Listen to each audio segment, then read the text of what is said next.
इस कहानी को पूरा सुनना, क्योंकि ये सिर्फ एक कहानी नहीं है, ये सच के एक बहुत करीब दास्तान है। चलो बताता हूँ। और रात के करीबन 1:30 हो रही थी। स्टेशन पर बस 2-4 बल्ब जल रही थी और हवा में एक अजीब सी स्मेल घुली हुई थी। प्लेटफॉर्म पर खड़ी थी अनन्या, ऑफिस का बैग सीने से चिपकाए हुए, सांस तेज, आंखें बार बार पीछे ही देख रही थी, क्योंकि पिछले 1 महीने में इस रूट पर 3 वर्किंग वुमेन गायब हो चुकी थी और चौथी शायद कल सुबह अनन्या भी हो सकती थी। अनन्या ने अखबार उठाया। वो अखबार के पहले पन्ने पर ही थी। उसने पढ़ा कि किसी ने चलती ट्रेन से महिलाओं को धक्का दिया और उसकी लाश पटरी के पास मिली। अनन्या डर गई। उसने अखबार बंद किया, पर वो तस्वीर उसके दिमाग में अभी भी घूम रही थी। दूर से ट्रेन की आवाज आई, मगर ट्रेन रुकी नहीं, सिर्फ स्लो हो गई। अनन्या ने दौड़ लगाई और आखिरी डब्बे पर चढ़ गई। कोच लगभग खाली था। बस एक बूढ़ा आदमी, 2 लोग कोने में सो रहे थे और एक लड़की दरवाजे के पास बैठी हुई थी। लड़की के बाल चेहरे पे बिखरे हुए थे, जैसे वो किसी और दुनिया में ही गुम हो। अनन्या ने खिड़की वाली सीट पकड़ी, क्योंकि हल्की हल्की बारिश होने लग गई थी। उसने खिड़की खोली तो तेज हवा और बारिश के छींटे उसके कपड़ों पर गिर रहे थे।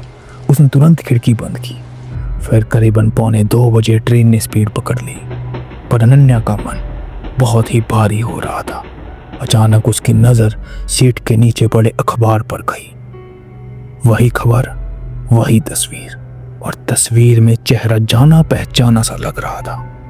अचानक से किसी के पैरों की चलने की आवाज आई। 2 आदमी आए, चेहरे पर गमछा बांधा हुआ था, सिर्फ आंखें ही दिख रही थी। उन्होंने पूरी बोगी को देखा, फिर दरवाजे के पास बैठी हुई लड़की पर नजर टिकाने लगे। अचानक से वह उस लड़की के पास गए। अनन्या का गला सूख गया। उसे याद आया पिछले महीने का सीन, जब उसने भी एक लड़की को पिटते हुए देखा था और वो चुप रही थी। उसने सोचा कि आज फिर वही होने वाला है। ट्रेन की आवाज भी अब धीरे धीरे कम होने लगी थी। एक आदमी ने लड़की के बाल पकड़े। लड़की चिल्लाई, बचा लो, प्लीज बचा लो। पर कोच में कोई नहीं हिला। अनन्या के हाथ कांप रहे थे, पैर जैसे जमीन से चिपक गए हों। आदमी ने लड़की को दरवाजे की तरफ घसीटा। दरवाजा खुला, नीचे अंधेरी पटरियां और लड़की की मौत। लेकिन तभी रुको की एक आवाज आई। कोच के दूसरे कोने से 2 पुलिस वाले निकले, गन सीधा उन आदमियों पर, और अगले ही पल दोनों आदमी जमीन पर पड़े थे, हाथ पीछे बंधे हुए। अनन्या को लगा कि अब लड़की सेफ है, पर अनन्या का ध्यान अचानक दोबारा सीट के नीचे पड़े अखबार पर गया। उस तस्वीर को देखकर वह सुन्न हो गई, क्योंकि उस तस्वीर पर उसने अपना चेहरा देखा।